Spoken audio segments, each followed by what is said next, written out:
नमस्कार, न्यूज 24 देख रहे हैं आप और आपके साथ मैं हूं सऊद मोहम्मद खालिद। जी हां, बात किसानों की, क्योंकि लॉकडाउन में किसान बिल्कुल लाचार हैं और इस भीषण गर्मी में कोरोना की मार अब फल और सब्जियां उगाने वाले किसानों पर और ज्यादा पड़ रही है। पिछले 2.5 महीने से लॉकडाउन की वजह से किसानों को ना तो अपनी उपज के खरीद मिल रही है और ना ही अब उगाए गए सब्जियों को मंडी तक वो पहुंचाने में सक्षम हो पा रहे हैं, क्योंकि उसके लिए साधन नहीं है। इसकी वजह से किसान अब अपनी उगाई गई सब्जियों को चारे के रूप में पशुओं को खिलाने को मजबूर हैं। जरा देखिए उत्तर प्रदेश के गाजीपुर में किसानों की ये कैसी बदहाली।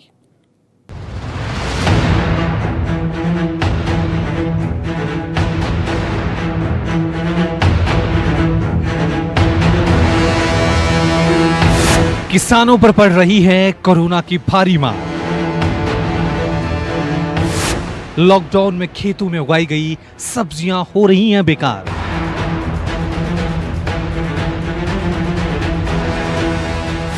किसान अपनी खून पसीने की कमाई पशुओं को खिलाने पर हुए लाचार।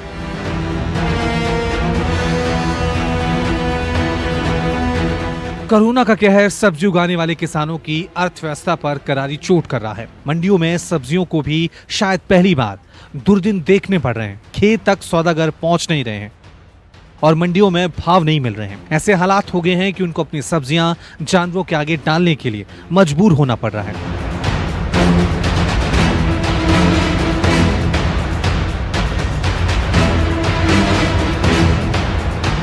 ये हालात यूपी के गाजीपुर के हैं, जहां किसानों ने दिन रात एक कर साल भर कड़ी मेहनत करके अपने खेतों में सब्जियां उगाई।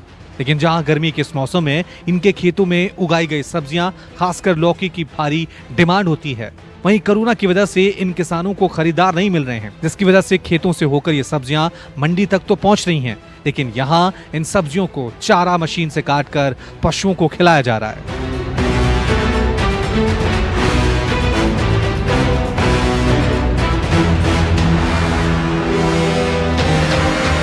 किसानों की आय दुगुनी करने की बात हमारे प्रधानमंत्री जी करते हैं और हम लोगों का माल कहीं सप्लाई नहीं हो रहा है। लास्ट में अब इसको यही कर रहे हैं, हम लोग डाल के पशुओं को किसी तरह से खिला रहे हैं। देख लीजिए हमारे देश के प्रधानमंत्री जी और प्रदेश के मुख्यमंत्री जी, यही है किसानों की हाल दुर्दशा। अपना फसल अपने ही उजाड़ रहा है।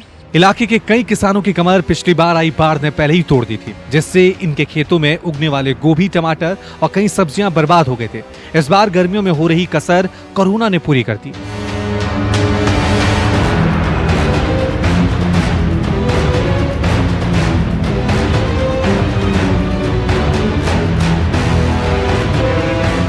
अब यही सर है कि थोड़ा सरकार इसमें हम लोग को माफी कर दे, जो हम लिए हैं लोन, यही मदद चाहिए। तो क्यों, अगर सरकार नहीं माफ करेगी तो फिर क्या करेंगे? अब क्या करेंगे सर, अब तो कैसे हूँ उसको भरपाई करना ही पड़ेगा, थोड़ा बहुत करके अपना कमा कर जैसे भी। तो कहाँ कमाएंगे? अब सर अब यही कमाएंगे, 2 रुपया बिकेगा, 1 रुपया बिकेगा, ये नहीं बिकेगा, उसी तरह हम लोग झेलेंगे, बिकेंगे, खाएंगे और क्या करेंगे। इन किसानों पर दोहरी मार पड़ी है। 1-2 लॉकडाउन की वजह से सब्जियों की बिक्री नहीं हो रही, दूसरी तरफ फसलों के लिए बैंकों से लिए गए लोन के कर्ज तले दबे ये किसान, जिन्हें कुछ समझ नहीं आ रहा वो लोन का ब्याज कैसे चुकाएंगे और घर परिवार का खर्चा कैसे पूरा करेंगे।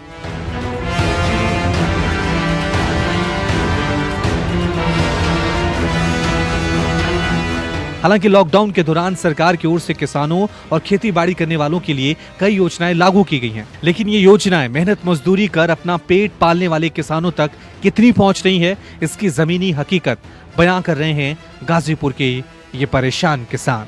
न्यूज 24 के लिए गाजीपुर से अमितेश की रिपोर्ट।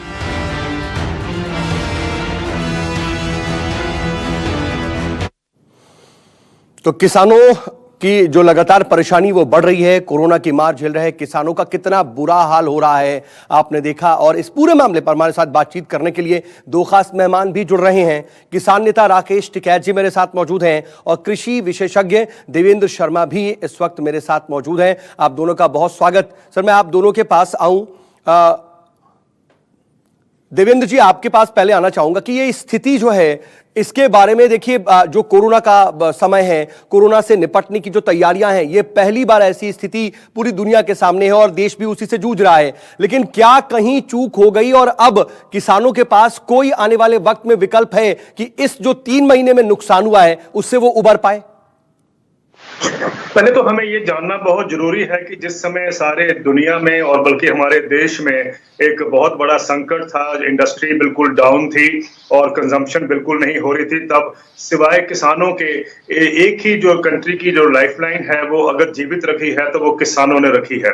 और किसानों ने अपनी दिक्कतें जितनी भी उनको कष्ट सहना पड़ा, आपने जैसे बताया है अभी कि बहुत नुकसान हुआ किसानों का, उसके बावजूद भी उन्होंने अपना पूरा योगदान दिया है। देखा हमने हार्वेस्टिंग कैसे हुई है, रिकॉर्ड इस बार उत्पादन हुआ है, उसकी कटाई हुई है, प्रोक्योरमेंट हुई है और उसके बाद अभी किसान अभी तैयार बैठे हैं फसलों को बुआई करने के लिए और बुआई कर भी रहे हैं आजकल। कहने का मतलब यह है सब दिक्कतों के बाद, लेबर शॉर्टेज है, सेफ्टी नॉर्म्स को फॉलो करते हुए किसानों ने अपना योगदान पूरा देश को दिया है। और इस समय पे जब किसानों का जो और एग्रीकल्चर का जो रोल था इतना इंपॉर्टेंट है, जो main stay of the economy जो हम कहते आए हैं, वो आज हमें नजर आया है कि किसान वाकई ही देश की एक रीढ़ की हड्डी है। तो इस समय चाहिए था देश को कि भाई किसानों की मदद करते, किसानों को एक डायरेक्ट इनकम सपोर्ट देते, ऐसे समय पर उनके साथ खड़े होने की जरूरत थी। ये कैसे संभव था देवेंद्र जी, कैसे संभव था? क्योंकि देखिए एक तरह से सप्लाई चेन भी नहीं थी, फिर कहीं ना कहीं देखिए साधन जो है,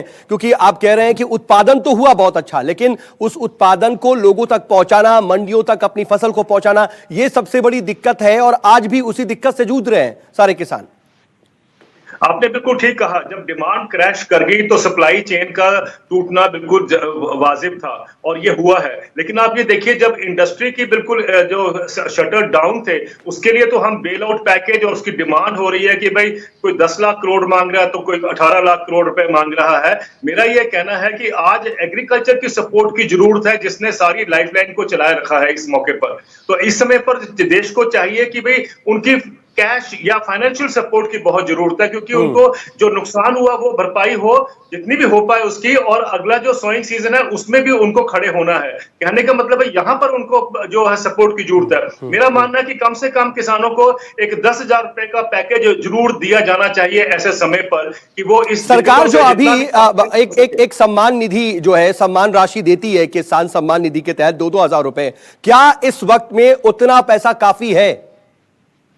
देखिए, सम्मान निधि जो है वो साल में 6,000 रुपए मिलते हैं किसान को, यानी हर महीने 500 रुपए मिलते हैं। अगर 2,000 रुपए की हम बात करते हैं, वो तो उसको मिलना ही था इस पीरियड में, अप्रैल टू जून में मिलना था, वो तो कोई सपोर्ट नहीं हुई है, वो सपोर्ट नहीं हुआ। ठीक है देवेंद्र जी, मैं आ रहा हूं आपके पास। इससे अतिरिक्त सपोर्ट की बात आप कह रहे हैं, राकेश टिकैत भी मेरे साथ मौजूद है। राकेश जी देखिए, देवेंद्र जी कह रहे हैं कि एक सपोर्ट की जरूरत है और सप्लाई चेन भी टूटी। अब आने वाले वक्त में देखिए, आप तो खुद किसान नेता हैं, आप जानते हैं कि आने वाले वक्त में किसानों के सामने क्या क्या स्थितियां हैं, कैसे अगली फसल के लिए तैयार होना है। लेकिन अभी तो स्थिति यह है कि वो अपनी फसल जो है वो बाकायदा जानवरों को चारे के रूप में खिलाने को मजबूर है। देखो, इसमें बहुत सी फसलों का किसान बर्बाद हुआ, खास करके जो सब्जी का किसान था, जो फूल का किसान था, जो मधुमक्खी पालन का किसान था, दूध का किसान था। तो ये इस तरह के जो किसान थे, पोल्ट्री फार्म थे, तो ये जो इस तरह के जो किसान थे पूर्ण रूप से 100% बर्बाद हुए हैं। ये तो सरकार को जरूरत है कि जिन किसानों की 100% नुकसान हुआ है, जिन किसानों को, उनकी भरपाई सरकार की जिम्मेदारी है करने की। वो किसान तो बर्बाद हो गया, आप जाकर देखो, जिसने फूल लगाए थे वो किसान बर्बाद हो गया, जिसने वेजिटेबल सब्जियां लगाई, पत्ता गोभी की हम अगर बात करें, लौकी की हम अगर बात करें, तो ये रेस्टोरेंट में जाता था पत्ता गोभी, ये चौमीन में जाता था, वो पूरा किसान बर्बाद हो गया। और उनकी करीब 60,000 रुपए प्रति एकड़ की उसकी लागत आई है, तो किसान 2,000 रुपए में कैसे सर्वाइव कर लगा?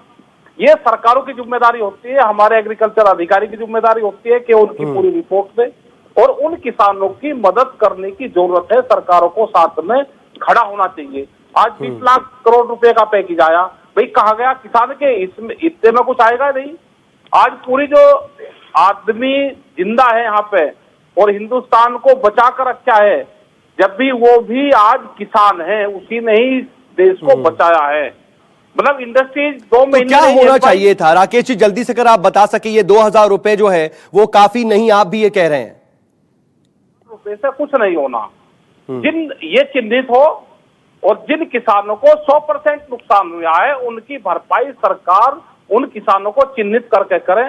वो मधुमक्खी पालन का किसान है, वो फूल का किसान है, जो वेजिटेबल्स जो लगाता है वो किसान है। ठीक है, तो यानी कि एक ये महामारी काल है, आपातकाल है, और इस आपातकाल में अलग से भी व्यवस्था जरूरी है। आप दोनों ये कह रहे हैं, आप दोनों के पास मैं आऊंगा, जरा आप बने रहिएगा हमारे साथ। लेकिन लॉकडाउन के दौरान किसानों को कोई दिक्कत ना हो, इसके लिए केंद्र सरकार ने जो कई योजनाएं लागू की हैं उसकी बात कही जा रही है। लेकिन क्या इन योजनाओं का लाभ किसानों को हो रहा है?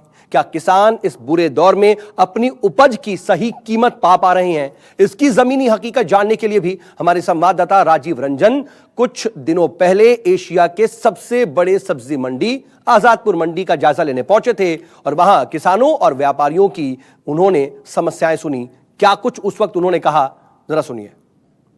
जहाँ पे है वहाँ आया हूँ, किसानों की प्याज यहाँ आया है और ये आड़ती हैं जानने के लिए आया हूँ। किसानों को ये जो सहूलियत मोदी सरकार ने दी जी, उसके बाद अब क्या बदलाव होगा और आपको क्या लगता है कि क्या फ़ायदा होगा? देखिए सर, जो अपने यहाँ का किसान है उसको वो खुद माल नहीं बेच सकता अपना। क्यों नहीं बेच सकता?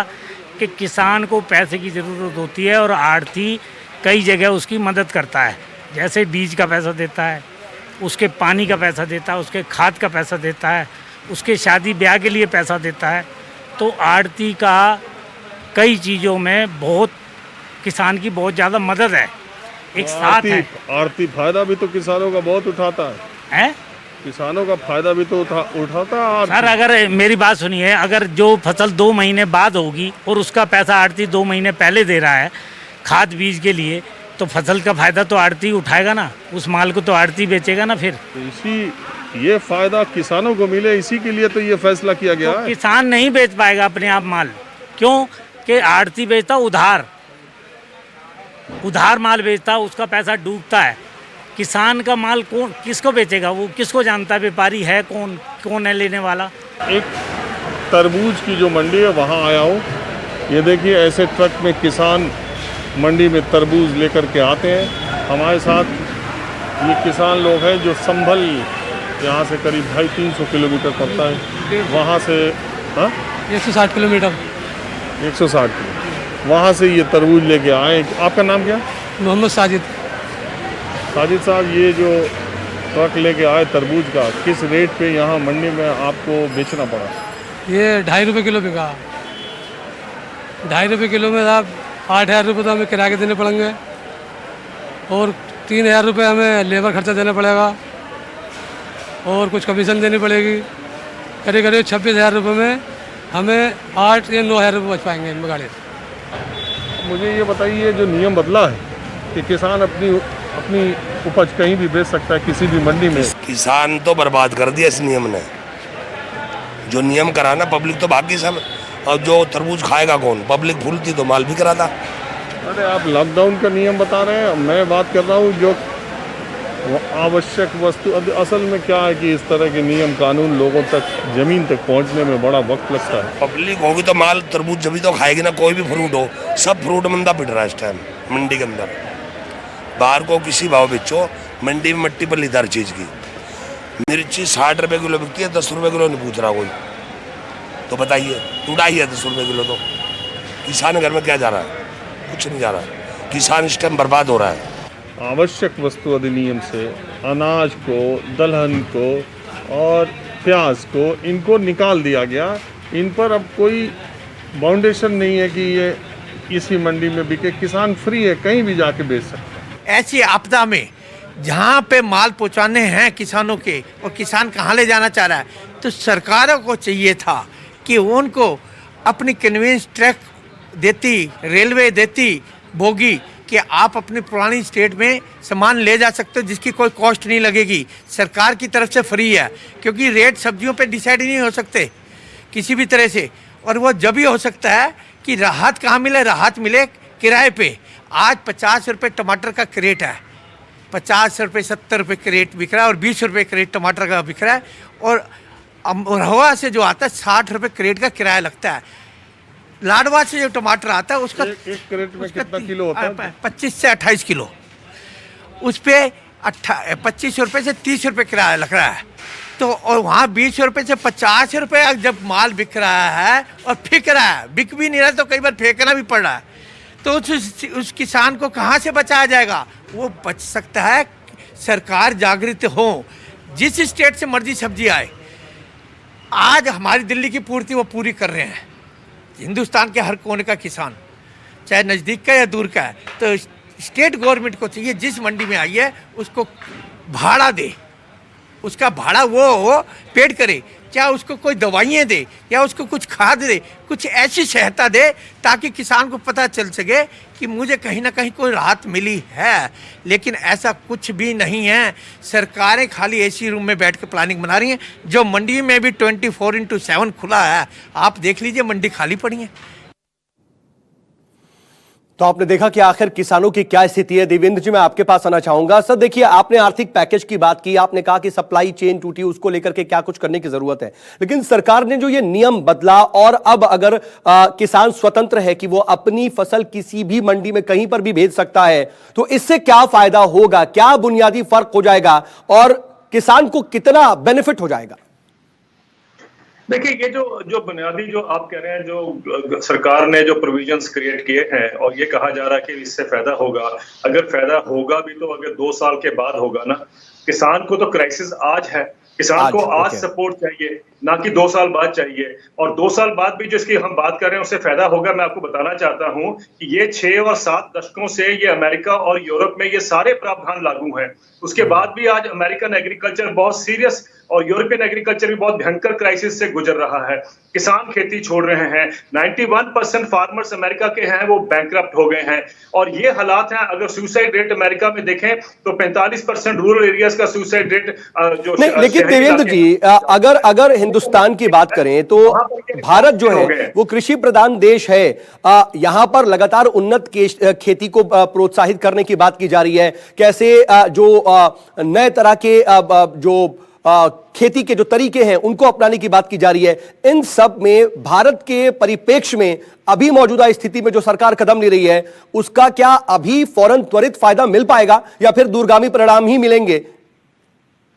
आपने बिल्कुल ठीक कहा, अभी कोई उसका फायदा नहीं मिलेगा। और वो सारे जो प्रोग्राम है कई सालों से चल रहे थे, कई सारे तो उसके अंदर, और वो चलते रहेंगे और वो होने चाहिए, ठीक है, लेकिन उसको 2, 3, 4 साल उनको लगेंगे अपने जो। तो अभी की स्थिति में सर जल्दी से आपसे जानना चाहूंगा, अभी की स्थिति में क्या ऐसा करना चाहिए था कि सरकार को फौरन किसानों को फौरन फायदा मिलता?